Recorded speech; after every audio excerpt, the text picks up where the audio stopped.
To the right, Ryan Hansford and Ryle Harris in the second row of the grid. On the final lap, Harris and Fisher were locked in a dogged fight for the lead, with neither willing to give an inch. Fisher will sweep to the inside. He'll get this done. Fisher's in the mirror. He knows Harris is coming. He needs to cover the inside, and he's on it. He's done exactly what he needs to do, and he's done what Harris knew he'd do. He will bring it off the final turn. Andrew Fisher on debut with the FG. Andrew, what a way to start the season. Yeah, look, it's fantastic. In the new car, the team's put such a great effort into it, all the boys, and to come in with a win was just a great result.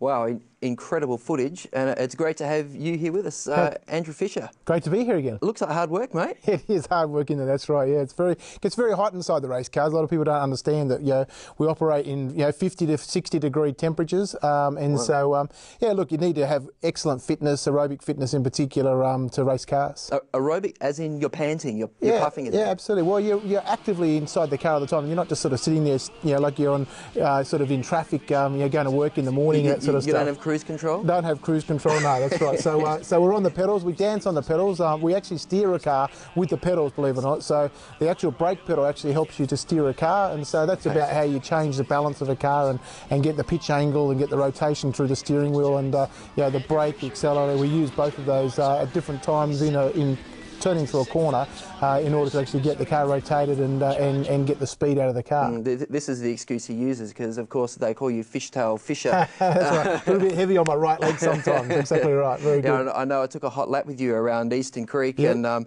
during that session a couple of times the announcer came over, hey, car number, Jesus Racing Vehicle needs to slow down a bit on the with the drifting around the corners there. They do, and that's I always use the excuse that we need to sort of show the people that part of our whole program is breaking down people's paradigms in terms of who they think Christians would be or what they think Christians would be like, and so letting the rear end hang out through a corner at doing 200 kilometres an hour is a great way for us to be able to do that. Oh, so it's the witness for Jesus. Correct. It's all about that. Nothing about me or the enjoyment.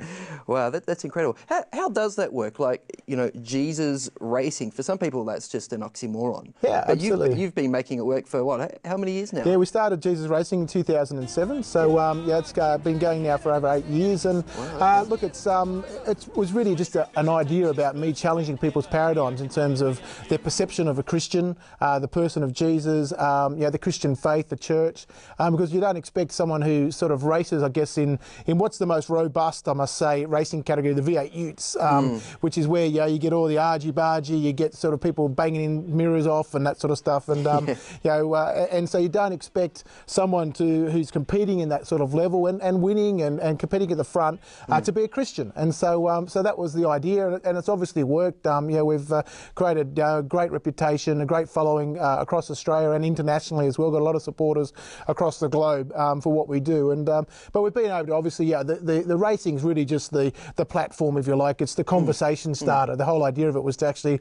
be able to get people to be able to start the conversation. Imagine having a race car with Jesus on it. Imagine that happening as part of Australian V8 ute racing, even V8 supercars, the premier level of Australian racing. We've had a car with Jesus in the main game, V8 supercars, Bathurst 1000, and so imagine that. Then that starts the conversation, and really Jesus Racing is obviously about the off-track sort of ministry, not the on-track racing. But without the racing, then we don't have the platform to go and do the work we do in the schools and the jails and the other areas that we go into. Is your branding actually, produce discussion? Yeah, it's produced amazing discussion in terms of, and not just personal, but as a corporate kind of thing, I guess. So because the commentators now, when we first started, they kind of, the car would come on and they'd kind of stutter and stumble and not know what to say type thing. And now they're very vocal in the fact, it's the Jesus Racing team, and the Life Choices program, which is our high schools program, gets spoken about, in great detail during the commentary. And like we provide them press releases, give them a lot of information about what we do, why we do it, the purpose behind Jesus Racing, and so it's about being intentional, isn't it? And that's what our program is. I mean, when I go and speak to high school students, I tell them, you can make choices. You've got choices to make in life. I can't tell you what to do or not to do, but the one thing I can tell you is you can't be passive, and that's the important thing. I think too many people these days are just passively driving along like they're in the peak hour traffic, not kind of looking what's happening in front of them. Just one car in front of them, one car in front of them, not looking beyond that. And I think that's a little bit like life as well. And so, if we can, by our branding and positioning that we've got, and I guess the engagement that we get from that, can go in and challenge people in terms of not living lives that are just passive, to actually stop and think through the consequences of important decisions in life, well, then we're doing our job. And is there a personal story like for you about that? I mean, you're Sure. a petrolhead, sort of a knockabout bloke. Was there a time when you perhaps could have gone off the rails yourself with your own? Look, I think that's a great question. I think growing up, I've always been a robust person. You wouldn't do what I'm doing if you weren't. I describe myself as more of a Peter than a John. I'm sort of not the guy that would have been reclining next to Jesus. I'm the guy that got the sword out and would have cut the ear off. And so that's more my character, I guess, in a lot of ways. And I think for me, it really is a case of getting out there and engaging. Makes me quite tangible in the marketplace because people know that I'm a real live bloke, and I make life decisions and that sort of stuff. And as part of the Life Choices program, I do talk about my daughter's condition. My daughter was born with a condition called hyperplastic left heart. Okay. So she's got no left-hand ventricle basically, and so that was life-threatening. And we were actually told by the doctors we should let her die when she was born, and to have another one, and hopefully the next one would be healthy. And I think for us, that brings you a sense of purpose in life, and through those tough times, I guess your faith is challenged as well. And it's been a great opportunity to talk through the decision making we made through that time in relationship to our family, to be able to share that with the students and give them a personal insight to a bloke that they kind of see as kind of semi-famous.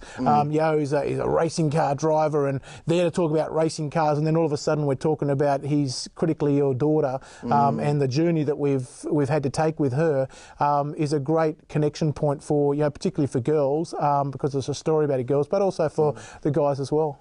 Now you've launched a prison ministry now too. You're going into those prisons. Is it same sort of stuff, talking about choices and things like that? To a degree, I guess. I'm a great believer in the whole notion of legacy when it comes particularly to adulthood and particularly men. It's like, well, what's the legacy you're going to leave behind? And when it comes to guys in prison, the past is the past. There's no point looking backwards, right? There's no point seeing in the revision mirror and sort of thinking, well, I wish this had been different. I wish that had been different. And so my challenge for them is all about this whole notion of what's your legacy going to be, and the fact that we get to choose and determine our own legacy, and it's really just challenging them to actually stop and think about that. And I give them some real life examples of people that have actually changed, people that have chosen their legacy and decided to change who they were, I guess, and who they hung out with, and how they were perceived, because they wanted to leave a different legacy than the one that they had created up until that point in time.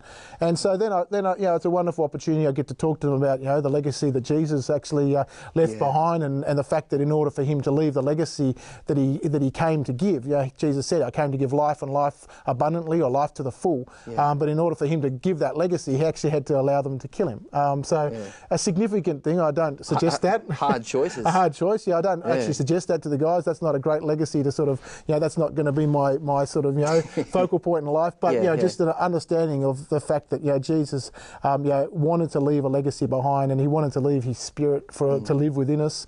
And in order for him to do that, he had to allow himself to be crucified, obviously, and then allow God, have the faith in his Father to actually raise him from the dead, and then to be able to, the Holy Spirit to be able to be a part of us. And the Holy Spirit, I explained to him, is like a competitive advantage. It's like the Spirit of God living within us. And so if you want to change, and change is hard, change is a very, very difficult thing to go through in life. I'm a change agent. That's what I've done through my corporate career, and I guess what I do in terms of people's paradigms, I kind of find change a lot simpler than a lot of other people. Change is very difficult, and so in order to be able to give someone, particularly in prison like that, the hope that there's something that could help them with that change is a great thing. Because if they don't change, well, the statistics say they're going to come back. Even though they get let out of the big house, they're going to go back to the same culture, the same people, the same sort of environment that they came from, with the same attitudes they came from. They're going to end up back in the big house again. Unless you make some different choices Correct. and put some changes into place. Yeah. Wow. Hey, thanks so much for coming in to share with us, about your ministry and all the best with that, and all the best with the racing season. It's been a bit shaky so far, I understand, but let's hope to see you at the podium. If not this year, then next year, eh? Yeah, we'll get back on the podium this year. There's no doubt about it. We've got great race pace. The car racing is going really well. We just had a couple of little issues with the car. We're running our own race team now, which is a big change for us, and so now it's just a case of getting our heads around that. And we're improving round by round by round. We're getting further up the front, and we'll be back on the podium with real soon. Excellent. Cheers. Thanks so much for being with us. Thanks. We'll see you straight after the break.